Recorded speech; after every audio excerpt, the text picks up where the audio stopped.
I am Sophia Reynolds, 32 years old, and I still remember the exact moment my family's faces changed from mockery to shock. Standing there in my soaked designer dress, water dripping from my hair after my own father had pushed me into the fountain at my sister's wedding. I smiled not because I was happy, but because I knew what was coming. They had no idea who I really was, or who I had married. The whispers, the laughs, the pointed fingers, all about to be silenced forever. Before I continue this story, if you've ever been the family scapegoat, please like and subscribe, because what happened next changed my life forever. Growing up in the affluent Reynolds family of Boston meant maintaining appearances at all costs. Our 5-bedroom colonial house in Beacon Hill projected success to the outside world, but behind those perfectly painted doors lay a different reality. From my earliest memories, I was always compared unfavorably to my sister Jessica. She was 2 years younger, but somehow always the star. "Why can't you be more like your sister?" became the soundtrack of my childhood, played on repeat by my parents William and Eleanor Reynolds. My father, a prominent corporate attorney, valued image above all else. My mother, a former beauty queen turned socialite, never missed an opportunity to remind me that I was inadequate. When I brought home straight A's, Jessica had straight A+s and extracurricular achievements. When I won second place in a science competition, my accomplishment was overshadowed by Jessica's dance recital that same weekend. The pattern was relentless and deliberate. "Sophia, stand up straight. No one will ever take you seriously with that posture." My mother would snap at family gatherings when I was just 12. "Jessica has natural grace." She would continue placing her hand proudly on my sister's shoulder. "You have to work harder at these things." During my 16th birthday dinner, my father raised his glass for a toast. I remember the anticipation building, thinking, maybe this once I would be celebrated. Instead, he announced Jessica's acceptance into an elite summer program at Yale. My birthday cake remained in the kitchen, forgotten. The college years brought no relief. While I worked diligently at Boston University, maintaining a 4.0 GPA while working part-time, my parents rarely attended my events. But they traveled 3 states over to see every one of Jessica's performances at Juilliard. At my college graduation, my mother's first comment was about my sensible career choice in criminal justice. "At least you're being realistic about your prospects," she said with a tight smile. Meanwhile, Jessica's arts degree was praised as following her passion. These 1,000 paper cuts continued into adulthood. Every family holiday became an exercise in endurance. Every accomplishment minimized, every flaw magnified. It was during my second year at the FBI Academy in Quantico that I made the decision to create emotional distance. I stopped sharing details about my life. I declined holiday invitations when possible. I built walls higher than our family home. The irony was that my career was flourishing spectacularly. I had found my calling in counterintelligence, rapidly ascending through the ranks with a combination of analytical brilliance and unflinching determination. By age 29, I was leading specialized operations that my family knew nothing about. They thought I was some mid-level bureaucrat pushing papers in a government office. The truth was far more interesting, but I had long stopped trying to impress them. The manila envelope arrived on a Tuesday, cream-colored and heavy with expectation. Jessica's wedding invitation, ornate calligraphy announcing her upcoming marriage to Daniel Mitchell, heir to a banking fortune. The event promised to be exactly the kind of excessive display my parents lived for. I stood in my kitchen holding the invitation, feeling the familiar tightness in my chest that accompanied all Reynolds family communications. 6 months to prepare myself for another round of subtle digs and disappointed looks. 6 months to decide if I would even attend. My phone buzzed on the counter. "Marcus, the Tokyo contract is almost finalized." His deep voice came through, no preamble needed. "Board meeting on Friday, then I fly out Sunday for the signing." Marcus Chen wasn't just any tech entrepreneur. He had built Chen Security Systems from his college dorm room into a global cybersecurity powerhouse worth billions. His systems protected government agencies and corporations alike from emerging threats. He was also my husband of nearly 3 years. "How's your day going?" he asked, the background noise suggesting he was on the move. I glanced at the invitation in my hand. "Jessica's getting married, 6 months from now." A pause. "Are you thinking of going?" I sighed, running my fingers over the embossed lettering. Shouldn't I, for appearances? "Sophia," his tone softened. "You don't owe them appearances. Not after everything." Our marriage remained private by mutual agreement. Initially, it was about security, both his position as CEO of a major security firm and my role at the FBI made us cautious about our personal lives. But as time passed, I realized I was protecting something else too, the precious sphere of happiness we'd created together untainted by my family's toxicity. "I know," I said, tucking the invitation into a drawer. "I'll think about it." That evening, as we sat on the terrace of our penthouse overlooking the Potomac, I brought it up again. "If I go to this wedding, it will be torture," I said, swirling the wine in my glass. "They'll ask why I'm still single, make comments about my government job, and generally make me feel like I'm 16 again." Marcus watched me carefully. "And if you don't go, it confirms everything they already think about me, that I'm bitter, antisocial, jealous of Jessica's happiness." "What if I went with you?" he suggested. "End the charade." I laughed without humor. "Can you imagine, sorry I never mentioned it, but I married a billionaire tech CEO 3 years ago. Pass the salt." He smiled, but his eyes remained serious. "Would it be so bad to finally show them who you really are?" I looked out at the city lights reflecting on the water. It's not about impressing them with who I married Marcus. It's about the fact that they've never seen me, the real me. I could be the director of the FBI and they'd still find a way to make it sound like I'm underachieving. "I know," he said softly, taking my hand. "I just hate seeing you diminish yourself around them." 2 days later, a call came from Assistant Director Watkins. A significant counterintelligence threat had emerged, a suspected network of foreign operatives using corporate cover in Boston. Boston. As I reviewed the case files in my secure office, I felt a strange convergence of my worlds. The operation would require months of careful surveillance and coordination, potentially coinciding with Jessica's wedding. That evening, I made my decision. I would attend the wedding, alone. Marcus would be in Tokyo finalizing a major government security contract. It was better this way. I would maintain my cover as the underachieving daughter while secretly managing one of the most sensitive counterintelligence operations of my career. "I'll try to make it back for the reception," Marcus promised when I told him, even if it's just for the end. "No need," I assured him. "This is too important for Chen security. I'll be fine for one afternoon." What I didn't tell him was that part of me was relieved. Going alone meant maintaining the walls I'd built. It meant not having to navigate the complexity of introducing my husband to people who had never bothered to know me. As the months passed, the Boston operation intensified. We identified 3 key suspects working within financial institutions, including, ironically, the very banking conglomerate owned by my soon-to-be brother-in-law's family. The coincidence wasn't lost on me, though I kept this strictly compartmentalized from my personal connection. A week before the wedding, Marcus noticed me staring at the formal dress I'd selected. An elegant emerald green silk that cost more than most people's monthly rent. "You're still planning to go alone?" he asked, leaning against the doorframe of our walk-in closet. "It's easier," I said, though the word felt wrong as soon as it left my mouth.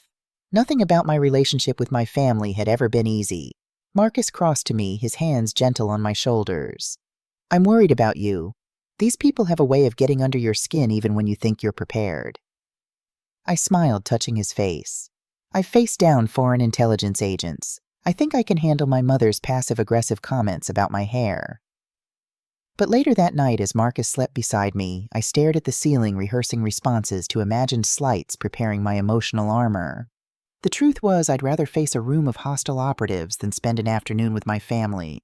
At least with enemies, I knew where I stood. 3 days before the wedding, a new development in the case intelligence suggested one of our suspects would be attending a high-profile social event that weekend. The same weekend as Jessica's wedding. The coincidence set off alarm bells, but our team couldn't confirm if the event in question was indeed the Mitchell-Reynolds wedding. "We'll have a surveillance team in place," my deputy Jason Wilson assured me. "If our suspect shows up, we'll know." "I want continuous updates," I instructed. "And I want Olivia on standby with a response team." I didn't explain why I would personally be at the wedding. As far as my team knew, I was simply being thorough, covering all bases. The personal connection remained my secret.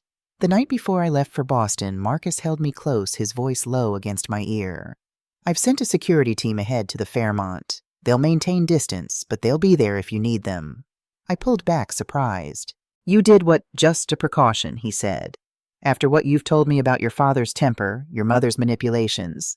I don't trust them, Sophia." I wanted to protest to say he was overreacting, but something in me was grateful for the invisible safety net. "They're just going to ignore me like they always do," I said, but without conviction. "And if they don't," his eyes were serious, "if something happens, my team has instructions to intervene." I nodded, touched by his concern, even as I hoped it was unnecessary. "Thank you." As I packed my overnight bag, I added something extra, a simple black sheath dress and flats, a backup plan, a professional habit. Always have contingencies. Little did I know how desperately I would need it. The drive from Washington, D.C. to Boston gave me too much time to think. 5 hours of memories surfacing like debris in disturbed water. Birthdays, forgotten achievements, dismissed countless moments when I'd felt invisible in my own home. By the time I pulled my sleek black Audi into the valet stand at the Fairmont Copley Plaza, my stomach was coiled tight with tension. I checked my reflection one last time. Sophisticated emerald dress, understated diamond studs, a gift from Marcus Hare in a classic updo. I looked successful, confident, untouchable. If only I felt that way inside. The Fairmont's grand ballroom had been transformed into a floral wonderland for Jessica's special day. White orchids and roses cascaded from crystal chandeliers, and the afternoon light filtered through gossamer draperies. It was exactly the type of over-the-top display my parents had always dreamed of. I handed my invitation to the usher, who checked his list with a slight frown. "Miss Reynolds, we have you seated at table 19. Not the family table, of course. I nodded politely, already understanding what that meant. My cousin Rebecca spotted me first, her eyes widening slightly before her face arranged itself into a practiced smile. "Sophia, what a surprise, we weren't sure you'd make it." Her gaze slid pointedly to my empty side. "And you came alone." "I did," I replied, simply, not offering explanations. "How brave," she said with manufactured sympathy. "After what happened with that professor you were dating. What was his name? Aunt Eleanor said it was just devastating when he left you for his teaching assistant." A complete fabrication. I had never dated a professor, let alone been left by one. But this was the Reynolds family specialty, creating narratives that positioned me as the perpetual failure. "Your memory must be confusing me with someone else," I said calmly. More relatives approached each interaction, following the same pattern. Aunt Vivian commented on my practical haircut and how it was sensible for a woman in my position to give up on more stylish options. Uncle Harold asked loudly if I was still pushing papers for the government, and whether I had considered a career change, since those jobs never pay enough to attract a decent husband. My cousin Tiffany, Jessica's maid of honor, approached with air kisses that deliberately missed my cheeks. "Sophia, God, it's been ages, love the dress. Is it from that discount retailer? You always were so good at finding deals." She didn't wait for an answer before continuing. "Jessica was just saying she wasn't sure you'd come. You know, since you missed the bridal shower and the bachelorette weekend and the rehearsal dinner." Each event had conflicted with critical operations I couldn't disclose. I had sent generous gifts to each with heartfelt notes. "Work commitments," I said simply. "Right, your mysterious government job." She made air quotes around the word mysterious. "Daniel's cousin works for the State Department. He says those administrative roles can be so demanding." I just smiled, letting her believe I was a clerical worker. The truth would have shocked her into silence, but that revelation wasn't mine to share. Not yet. My mother appeared resplendent in a pale blue designer gown that probably cost more than a month of my substantial salary. "Sophia, you made it." Her tone suggested I'd completed an arduous journey rather than a simple drive across state lines. "Your sister was concerned you wouldn't come. Again." "I wouldn't miss Jessica's wedding," I said. Her eyes performed a rapid inventory of my appearance, looking for flaws to highlight. Finding none obvious enough, she settled for, "That color washes you out. You should have consulted me before purchasing something so bold." Before I could respond, a commotion at the entrance signaled the arrival of the bridal party. Jessica made her entrance to the reception, now officially Mrs. Mitchell, on the arm of her banker husband. She was undeniably stunning in a custom Vera Wang gown with a cathedral train that required 2 attendants to manage. My father beamed with pride, looking at Jessica as if she were the sun and moon combined. I couldn't remember him ever looking at me that way. The maitre d' directed me to table 19, positioned so far from the main family table that I nearly needed binoculars to see it. I was seated with distant cousins twice removed, my mother's former college roommate, and several elderly relatives who couldn't quite place who I was. "Are you one of the Mitchell girls?" asked a hard-of-hearing great-aunt squinting at me through thick glasses. No, I'm William and Eleanor's daughter, I explained. Jessica's sister. Oh, her face registered surprise. I didn't know there was another daughter. That stung more than it should have after all these years. Dinner proceeded with elaborate courses and flowing champagne. From my distant vantage point, I watched my family holding court at the center table, laughing and celebrating without a glance in my direction. The traditional family photos had been taken earlier without me. I'd arrived precisely on time as indicated on the invitation, only to be told by the photographer that they'd moved the schedule up and had already finished. During the maid of honor speech, Tiffany spoke movingly about growing up with Jessica, who was like the sister I never had, pointedly ignoring my existence entirely. The best man joked about Daniel finally joining the Reynolds family dynasty and how he was trading up by marrying the Reynolds' golden child. I maintained my composure through it all, sipping water rather than wine to stay clear-headed. I needed my wits about me. Marcus had texted an hour ago, landing soon, traffic from airport heavy, ETA 45 minutes. When the dancing began, I attempted to join a circle of cousins, only to have them subtly close ranks, leaving me on the outside. I retreated to a quiet corner, checking my watch. Marcus would be here soon. Just a little longer. My phone vibrated with a message from Jason. Suspect confirmed at Fairmont. Surveillance in position. So our intelligence had been correct. One of our targets was here at my sister's wedding. I texted back. Maintain distance. Observe only. We'll check in personally. As I slipped my phone back into my clutch, my mother approached, champagne flute in hand. You could at least try to look like you're enjoying yourself, she hissed. Your perpetual sulking is becoming a topic of conversation. I'm not sulking, Mother. I'm simply observing. Well, observe with a smile. The Mitchells are important people, and your sister has made an exceptional match. Don't embarrass us. As if I were the embarrassment in this scenario. The least you could have done was bring a date, she continued. Everyone is asking why you're here alone. Again. I didn't bother explaining that my husband was worth more than the entire Mitchell family fortune combined. That revelation would come soon enough. I need to use the restroom, I said, stepping away from her. I wasn't lying. I did need a moment away from the festivities. But I also needed to check in with my surveillance team. In the relative privacy of a hallway alcove, I made a secure call to Jason. What's our suspect doing? I asked quietly. Mingling normally. Appears to be a legitimate guest connected to the groom's family through business. No unusual contacts or movements yet. Keep watching. I want to know the second anything changes. I ended the call and took a deep breath, steadying myself for the return to the reception. As I turned, I nearly collided with Jessica. There you are, she said, her voice carrying the slight edge it always had when addressing me. Mother said you were hiding. Not hiding, working. She rolled her eyes. Of course you are. Always so serious even at a wedding. She smoothed her already perfect dress. So, no date again. Congratulations on your marriage, Jessica, I said, ignoring her question. Daniel seems like a good man. He is. Something genuine flashed in her eyes before the familiar competitiveness returned. His family has 3 homes, you know. The summer house in Nantucket is being featured in Architectural Digest next month. How nice. She studied me, seeming disappointed by my lack of reaction. You know, Sophia, it wouldn't kill you to make an effort sometimes. With your appearance, with dating, with family functions. Mom and Dad talk about it all the time, how you've just given up. The irony of her statement might have made me laugh if it weren't so painful. I hadn't given up. I'd simply stopped performing for an audience that never appreciated the show. I'm happy with my life, Jessica, I said quietly. Even if it doesn't look like what you or they think it should. She seemed taken aback by my calm response. For a moment I thought I glimpsed something like doubt in her expression. Then her bridesmaid called her name, and the mask of perfect bride slipped back into place. Try not to disappear again, she said, already turning away. People are starting to talk. Let them talk, I thought, watching her glide back to her adoring crowd. In a few hours they'd have something entirely new to discuss. The reception was in full swing when my father tapped his crystal glass for attention. The crowd quieted as he took center stage beside the elaborate ice sculpture of intertwined swans.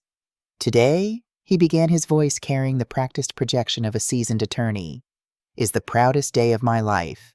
My beautiful Jessica has made a match that exceeds even a father's highest hopes. A smattering of appreciative laughter followed. Daniel, he continued, turning to my new brother-in-law, you're gaining not just a wife, but entrance into a family built on excellence and achievement. He raised his glass higher. To Jessica, who has never disappointed us. From her first steps to her graduation from Juilliard with highest honors to her charitable foundation work, she has been nothing but a source of pride. My chest tightened, not because I expected to be mentioned, I knew better, but because of the implicit comparison. Jessica had never disappointed them. The unspoken conclusion was obvious.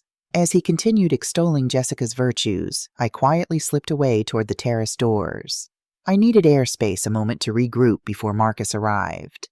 The evening sun was setting over the hotel's famous courtyard fountain, casting golden light across the rippling water. I had nearly reached the sanctuary of the terrace when my father's voice boomed from behind me.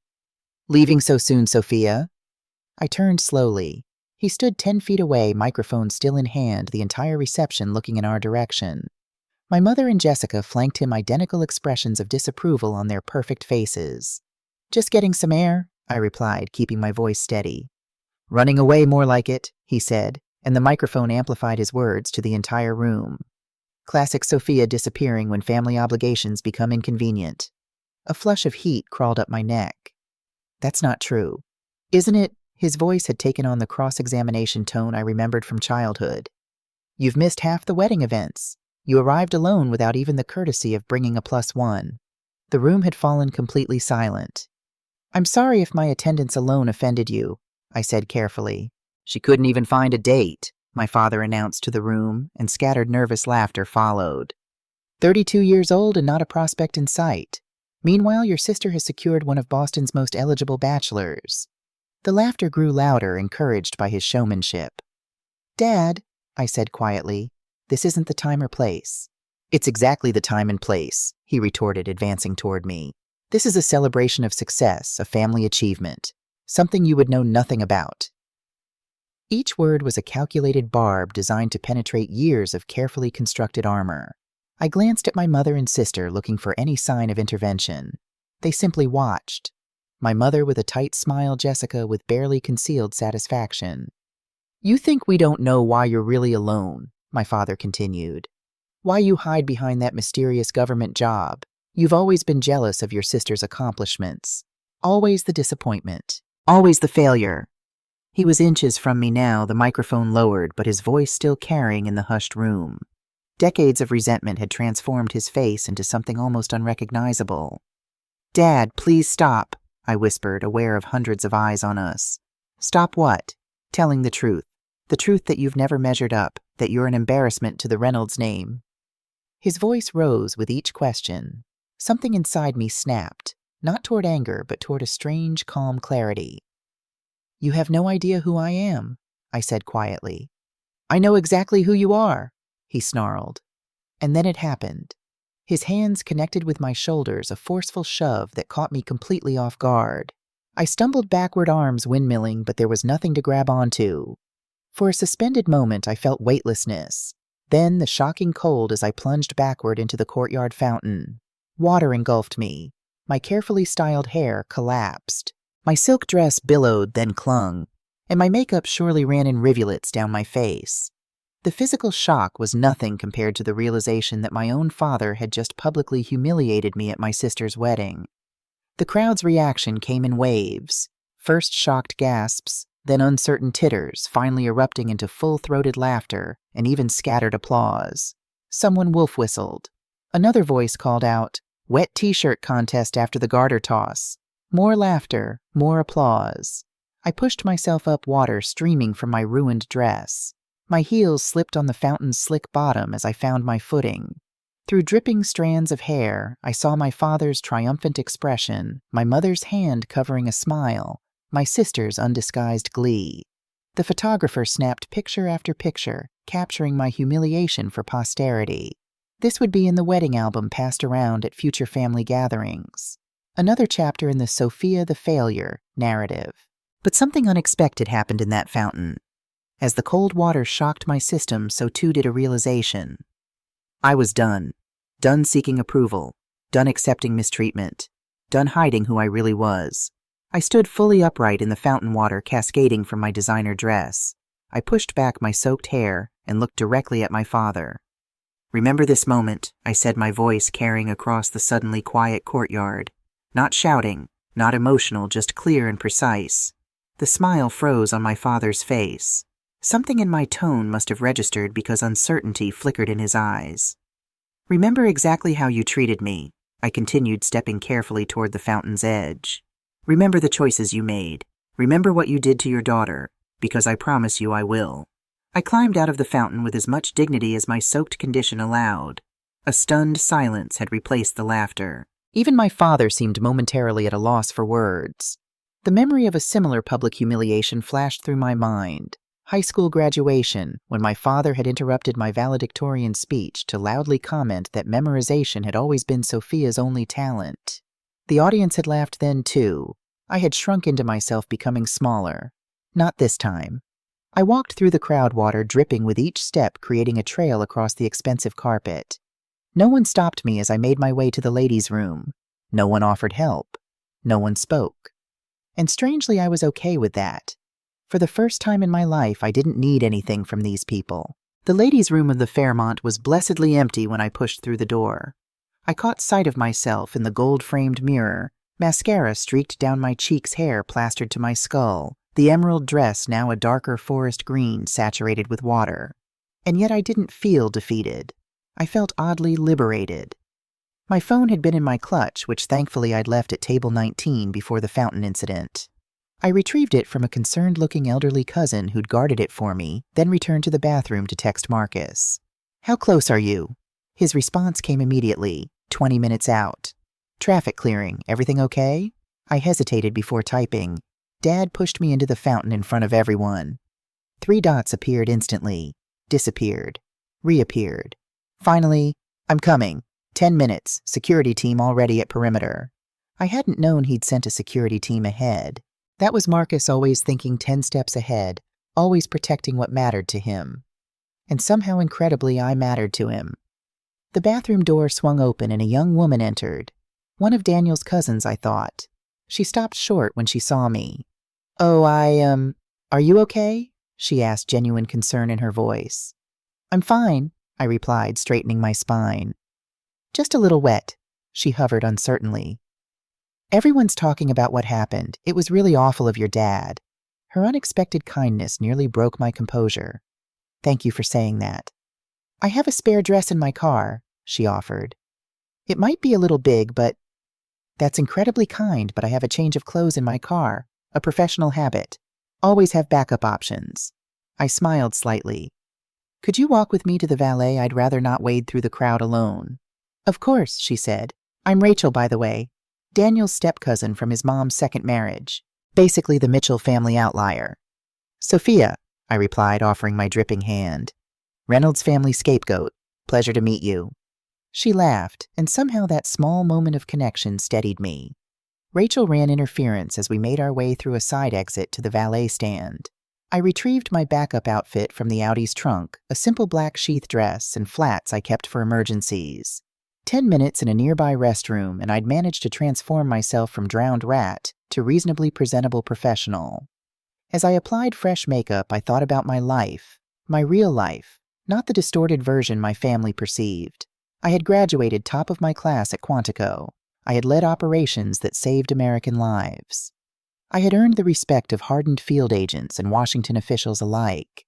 I had married a brilliant, kind man who valued me exactly as I was.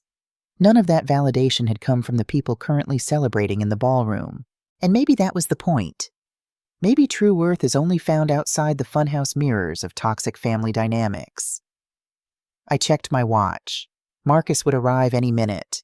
For the first time, I was ready to stop hiding our relationship. Not because I needed my family to be impressed that ship had sailed into the fountain with me, but because I was tired of diminishing myself to make them comfortable. My phone vibrated with a text from Marcus, in position. I took a deep breath, smoothed my replacement dress, and walked back toward the reception with my head high and shoulders back.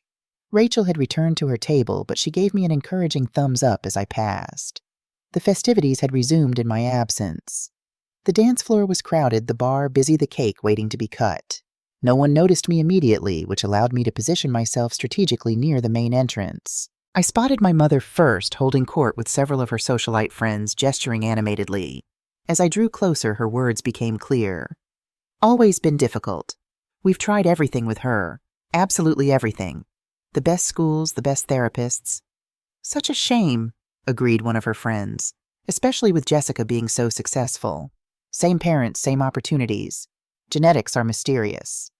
William and I have accepted that Sophia will never... She trailed off as she noticed me standing there, clearly not still hiding in the bathroom as she'd assumed. Sophia, she recovered quickly. You look dry. Yes, Mother. I always keep a spare outfit handy, one of many professional habits. Her friends murmured uncomfortable greetings before finding urgent reasons to refresh their drinks.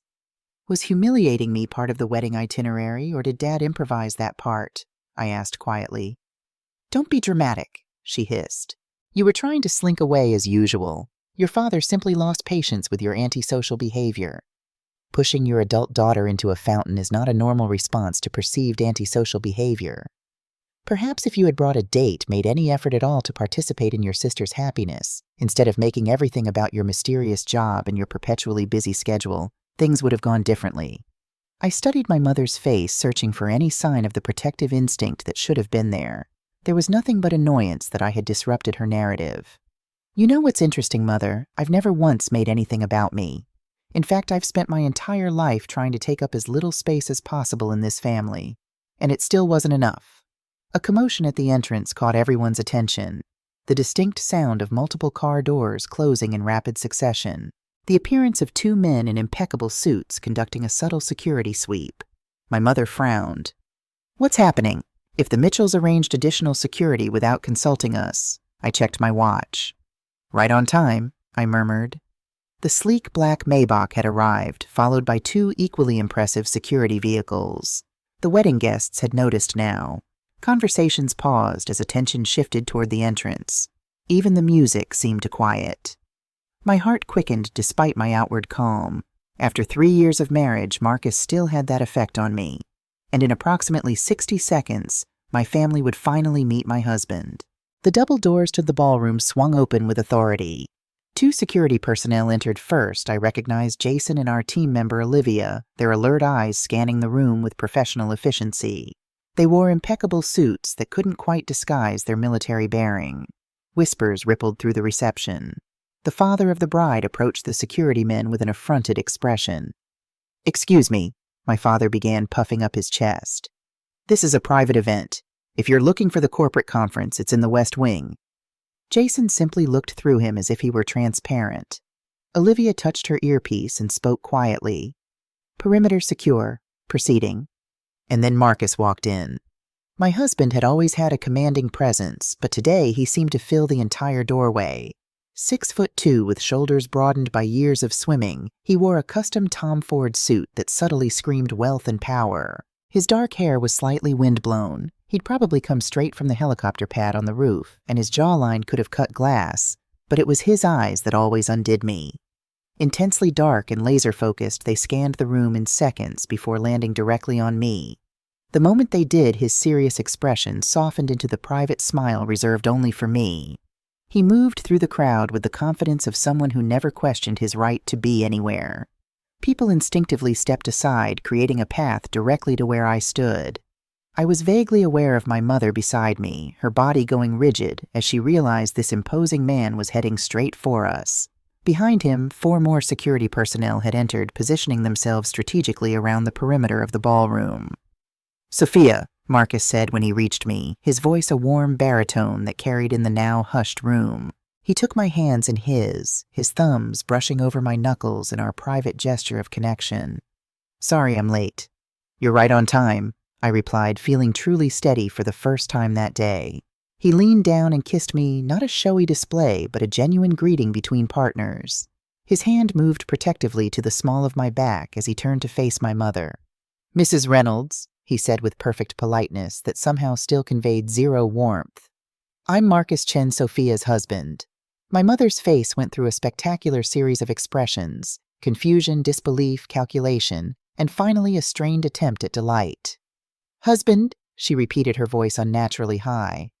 "But Sophia never mentioned 3 years next month," Marcus supplied smoothly. "We keep our private life private for security reasons."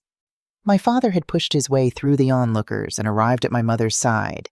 His face flushed with either anger or embarrassment, possibly both. "What's the meaning of this?" he demanded, looking from me to Marcus. "Some kind of prank hiring security and an actor to create a scene at your sister's wedding is a new low Sophia." Marcus's expression hardened almost imperceptibly. Only someone who knew him as well as I did would notice the dangerous glint in his eyes. "Mr. Reynolds," he said, his tone deceptively mild. "I'm Marcus Chen, CEO of Chen Security Systems. Your daughter and I have been married for nearly 3 years. My father's mouth opened and closed without sound. Chen Security Systems was a household name, a global security firm worth billions that provided cutting-edge protection systems to governments and corporations worldwide. Even my technology-averse father would recognize it. "That's not possible," he finally managed. "We would have known." "Would you?" Marcus asked, genuine curiosity in his voice. "When have you ever shown interest in Sophia's actual life? From what I've observed today and what she's shared over the years, your interest extends only to criticizing her choices, not understanding them."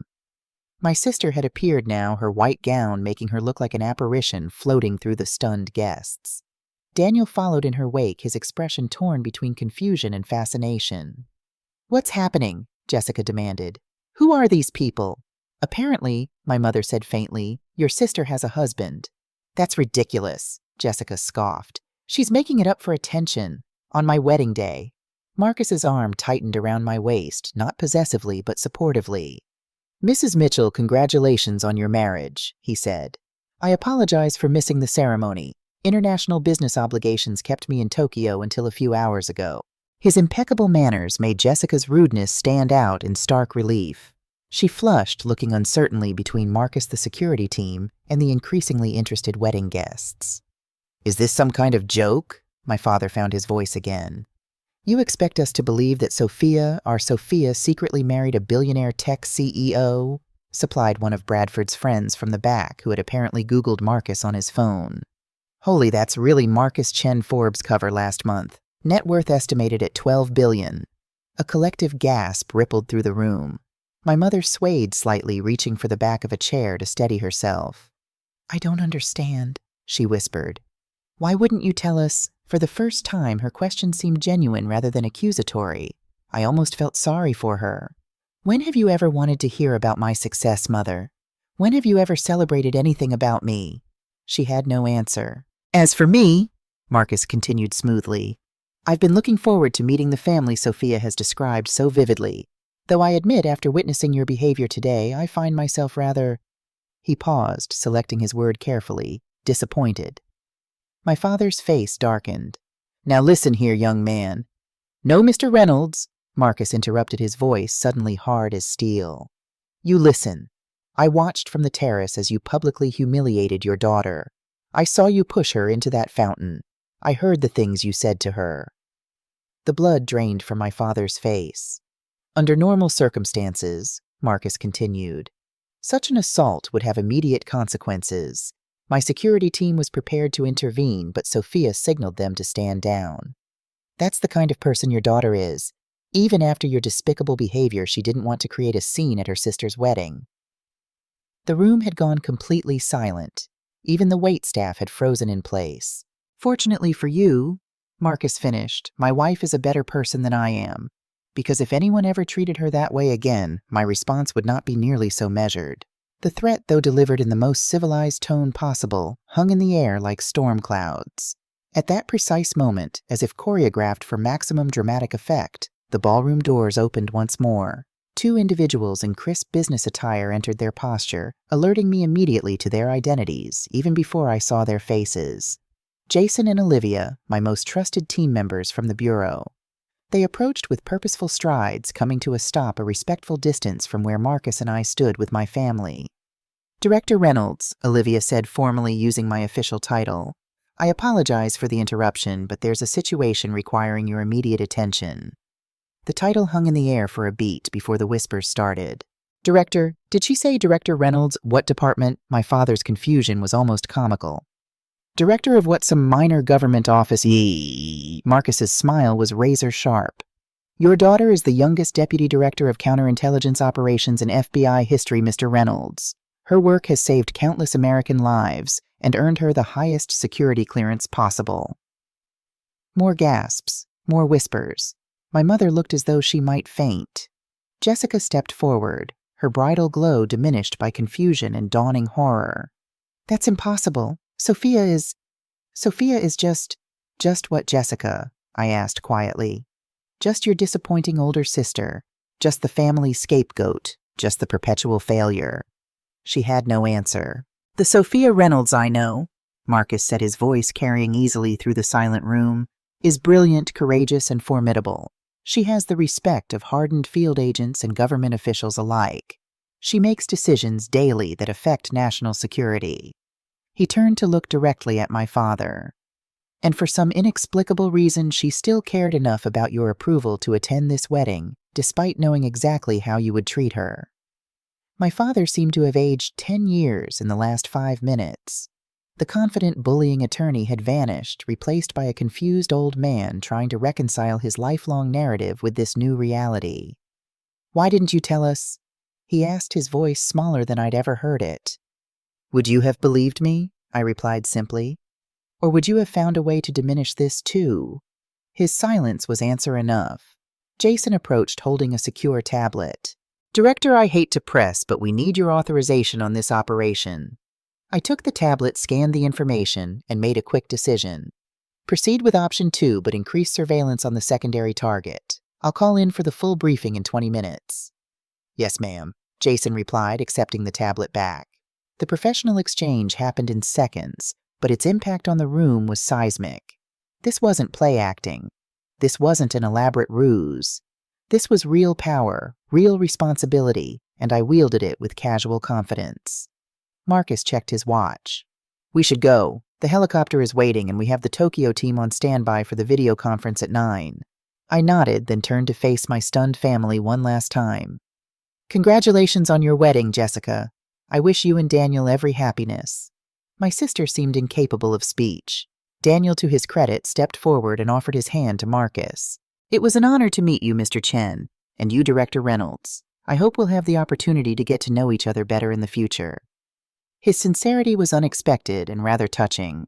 I shook his hand warmly. I'd like that, Daniel. My parents remained frozen, decades of their carefully constructed narrative lying in shambles around them. Mr. and Mrs. Reynolds, Marcus said with perfect courtesy, thank you for the invitation. I apologize again for missing the ceremony. My father finally found his voice. Sophia, wait. We need to talk about this. We've always wanted what's best for you. We've always been proud of you. The naked attempt to rewrite history might have worked in the past. Not today. No, Dad, I said gently. You haven't, but that's okay.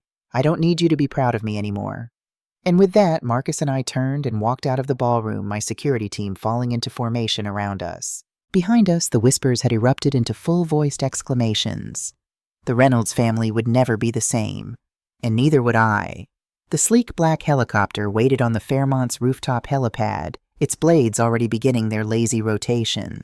As we approached, flanked by security, I felt a curious lightness. Decades of family baggage seemed to have fallen away, left behind in that ballroom, along with my parents' shattered illusions. Are you okay? Marcus asked, his mouth close to my ear to be heard over the increasing rotor noise. Surprisingly, yes, I replied. Better than okay. Before we could board, Olivia approached with a concerned expression. Director, there's been a development. The ambassador is requesting your presence at the embassy immediately. The surveillance package picked up anomalous signals. I exchanged a look with Marcus. This wasn't part of the evening's script. Real or performance art? I asked quietly. Unfortunately, real, she responded. Jason is already coordinating with the field team, time sensitive. I nodded, switching fully into professional mode. Reroute the helicopter to the embassy. Alert the duty analyst team. I want a full brief upon arrival. Already done, Olivia confirmed. Marcus touched my arm. Go. I'll meet you there. This seamless adjustment to crisis was the rhythm of our marriage. Two high-powered careers occasionally colliding with personal plans. The difference was we supported rather than resented each other's responsibilities. As we turned back toward the roof access door, planning to descend and exit through the hotel's private security entrance, we found our path blocked.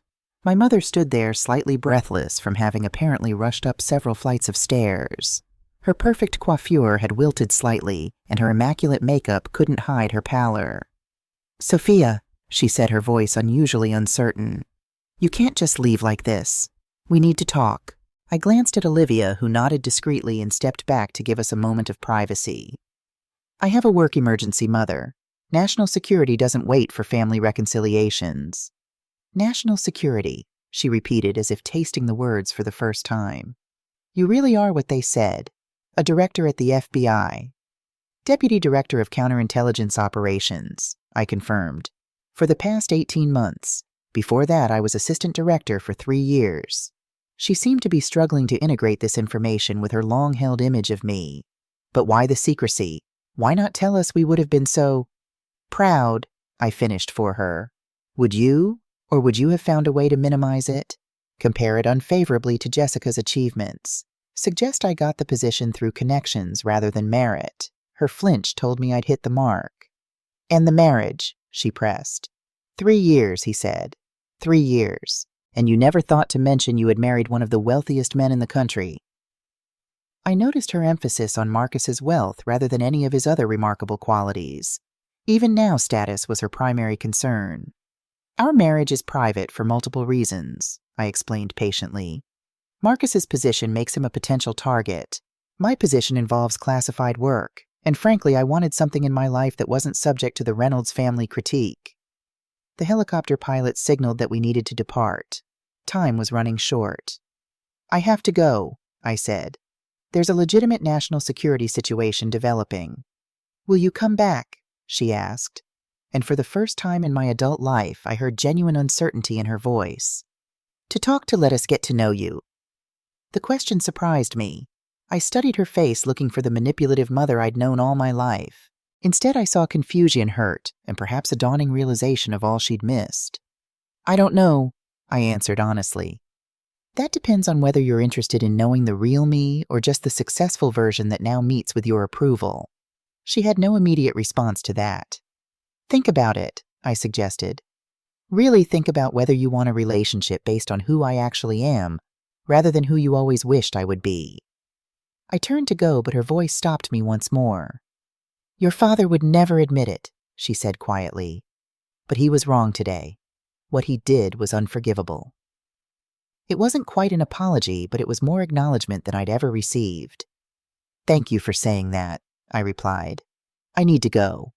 As Marcus and I boarded the helicopter, I glanced back to see my mother still standing there, a diminished figure against the vastness of the Boston skyline.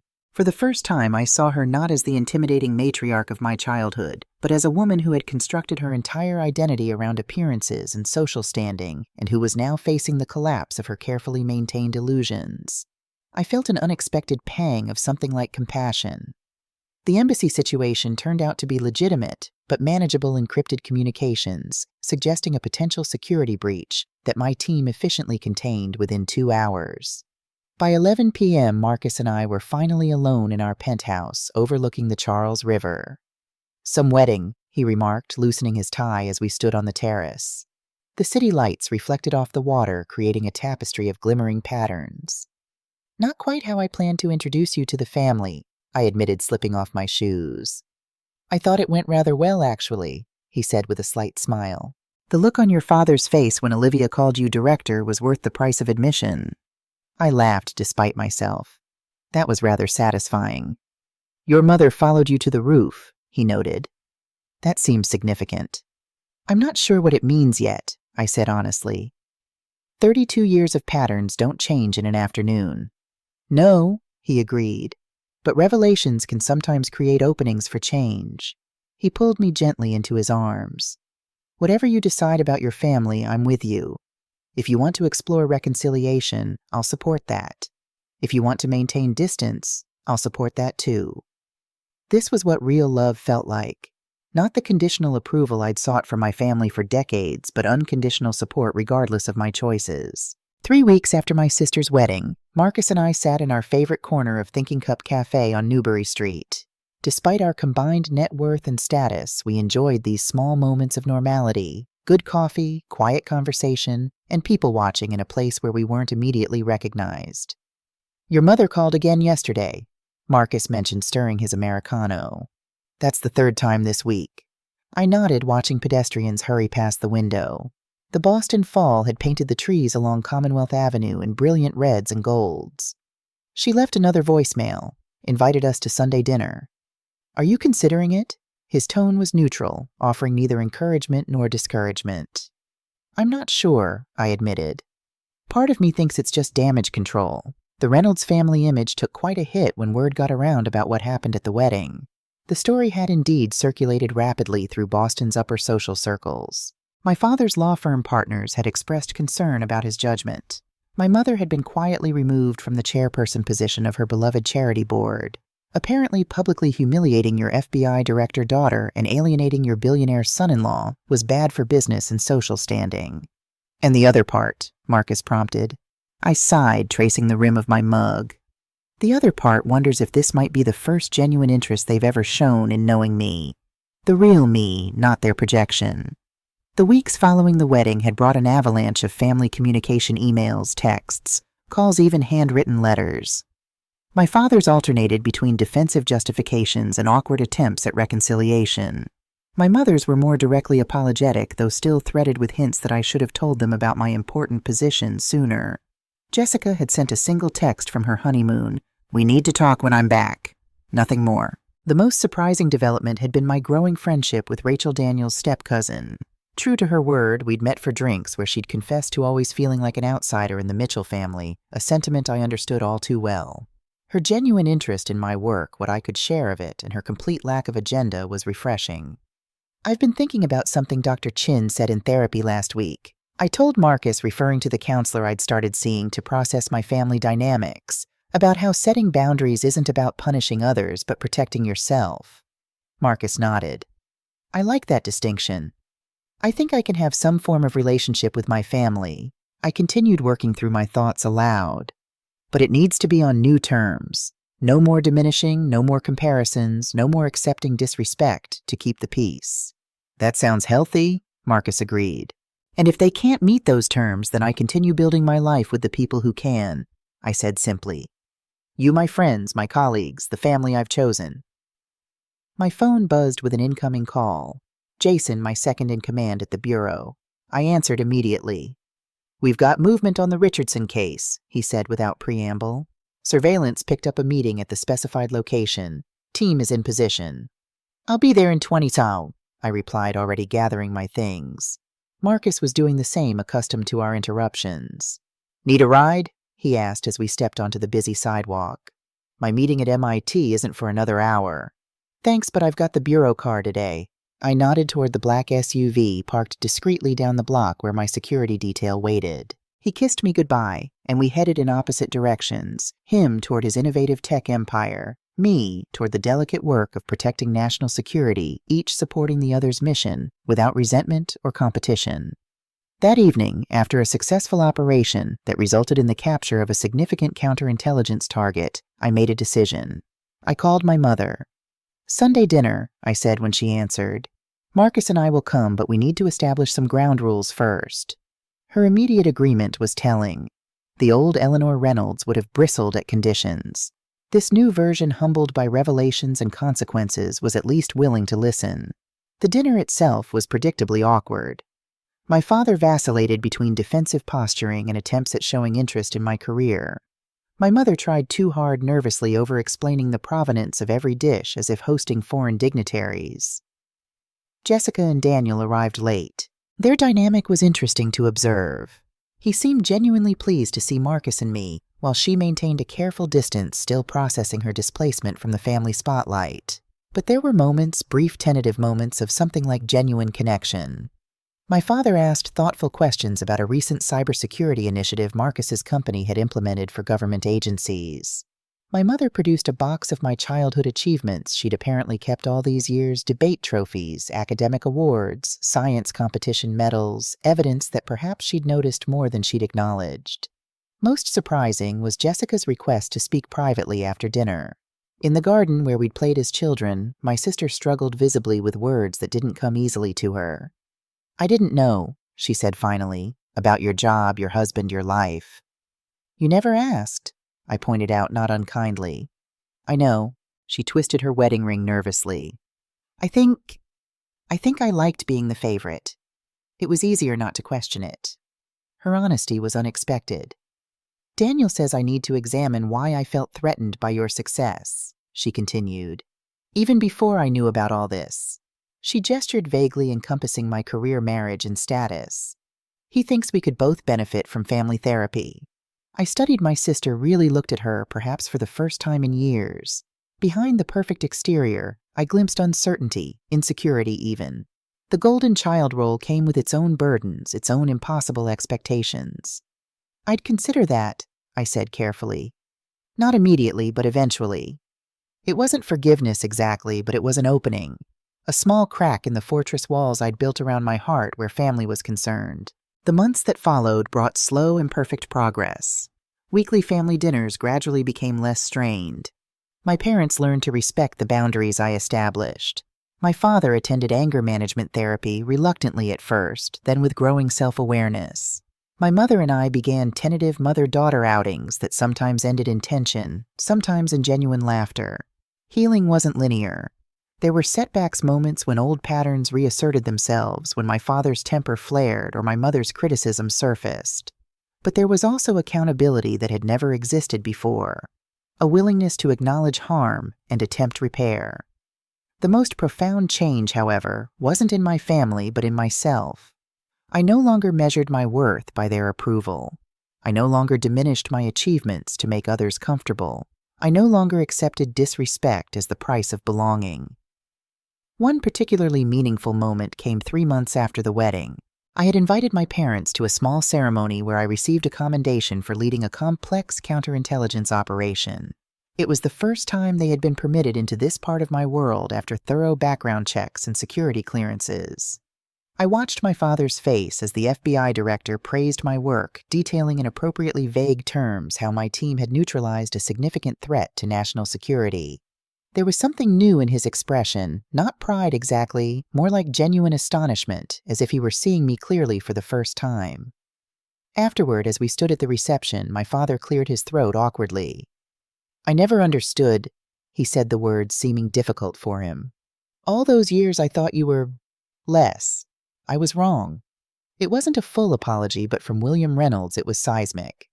"Thank you for saying that," I replied. "I wish I had known," he continued. "I wish I had seen." "You could have asked," I said simply. "At any point you could have asked about my life, my work, my dreams. You never did." He nodded, the painful truth of it settling between us. My relationship with Jessica evolved too. Our childhood rivalry slowly transformed into something resembling mutual respect. We would never be best friends, too much history, too many ingrained patterns, but we found common ground in unexpected places. She had genuine talent as an arts administrator, and when she asked for my help structuring the security protocols for a major museum exhibition, I was happy to provide guidance. "How do you and Marcus make it work?" she asked one afternoon over coffee. "Your careers, I mean. You're both so busy, so successful in your own fields." "We make each other priorities," I said. "Not obligations, not afterthoughts, but genuine priorities. We protect our time together, but we also respect each other's work." She was silent for a moment, stirring her latte. "Daniel and I struggle with that. He expects me to be available whenever his schedule allows, but when I need him to adjust for my exhibition openings or board meetings. Have you told him how that makes you feel?" "I'm not very good at difficult conversations," she admitted with a self-deprecating smile. "I tend to either avoid or explode." "That sounds familiar," I said, thinking of our parents. "Maybe the family therapy idea has merit." Jessica nodded slowly. "Maybe it does." 1 year after the infamous wedding, Marcus and I hosted a gathering at our home. Not just immediate family, but the people who had formed my support system throughout the years. My FBI colleagues, Marcus's sister and her family friends who had stood by me, Rachel and her new boyfriend, even a few extended family members who had reached out with genuine interest and connection. As I looked around at this diverse group, this chosen family interspersed with biological relations, I realized something profound. Family isn't just about shared DNA. It's about who shows up, who sees you clearly and loves you anyway, who celebrates your successes without jealousy and supports you through failures without judgment. Sometimes those people share your bloodline. Often they don't.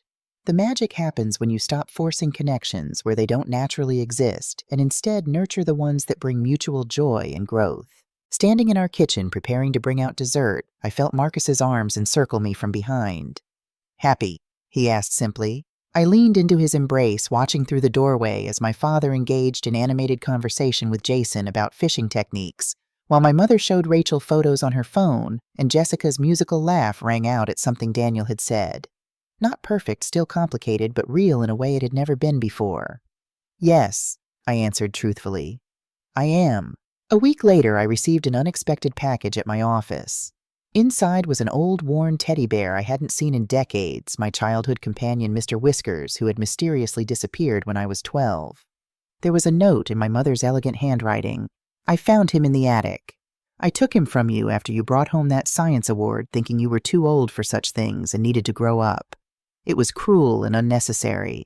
I see that now. He's been waiting for you. So have I. Love, Mom." It wasn't a grand gesture. It didn't erase decades of hurt. But it was an acknowledgement, a small step toward healing. That evening, I placed Mr. Whiskers on a shelf in our home office next to my FBI commendations, and a photo of Marcus and me on our wedding day, a visual representation of the person I had become, all the pieces finally allowed to exist together. My phone pinged with a text from Jessica. "Dad actually went to his anger management session without Mom reminding him. First time ever. Progress." I smiled as I typed back, "Definite progress." She replied quickly, "Therapy is helping me too. Learning a lot about why I needed to be the perfect one. Not easy, but necessary." Another ping, this time from Rachel. "Dinner this weekend found a Vietnamese place that will blow your mind." And finally a message from Marcus. "Home in 20. Bringing that wine you liked. Love you." I looked around our home thinking about the complex, beautiful life we had built together. A life that now cautiously but genuinely included versions of my family I had never thought possible, imperfect, evolving, trying. If you're watching this and have struggled with toxic family dynamics, I want you to know that your worth isn't determined by those who failed to see it. Building boundaries isn't selfish, it's necessary for healing. And sometimes the most loving thing you can do for yourself is to create distance until genuine change occurs. The journey isn't about forgetting or pretending the pain never existed. It's about deciding what kind of relationship is possible now with the people they are today, not the ones you wish they would be. It's about protecting your peace while remaining open to authentic connection. Most importantly, it's about recognizing that family is ultimately about choice. Those who choose to see you, hear you, and love you as you are. Those who earn a place in your heart through their actions, not merely their relation. And if reconciliation isn't possible or healthy with your biological family, know this: you can create your own constellation of love and support. You can build a chosen family that fulfills the promise of what family should be. The water in that fountain was cold, but it washed away something I had carried for too long, the desperate need for approval from people who weren't capable of giving it. Standing up for myself that day wasn't just about confronting them. It was about finally embracing myself. And that more than any career achievement or relationship status is the real happy ending to this story.